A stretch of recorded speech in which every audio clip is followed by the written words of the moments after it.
welcome to a new episode by Flyboys Aviation. Today's episode is about aircraft groundings. The recent grounding of the 737 MAX has sent shockwaves throughout the world. How can such a modern and sophisticated airliner be unsafe?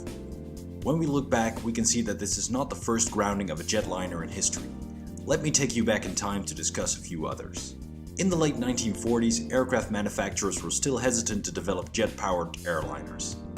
It was believed they would be too unreliable and too fuel inefficient. De Havilland disagreed with this and started the development of the world's first operational jetliner, the de Havilland Comet. They were really breaking new ground with their design. As a result of this, the airframe was very extensively tested before it was put into service in the early 1950s. All seemed well, but 1954 proved to be a pivotal year. Two comets crashed under similar circumstances in that year. As a result of this, the airworthiness certificate of the aircraft was revoked and all of them were grounded. It later turned out that the effects of metal fatigue were not entirely understood. Repeated cycles put extensive pressure on the fuselage, especially the bolts and rivets, enough to rip open the skin of the aircraft mid-flight, which caused the two crashes.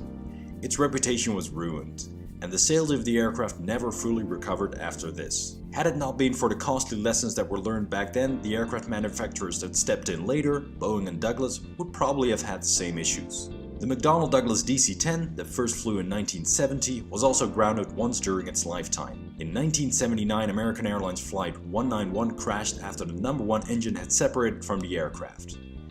American Airlines had removed the engine and pylon during routine maintenance. They removed the engine and pylon as a single unit instead of separately, as was advised by McDonnell Douglas. The forklift they used for this procedure was placed incorrectly. As a result of this, the engine pylon was damaged.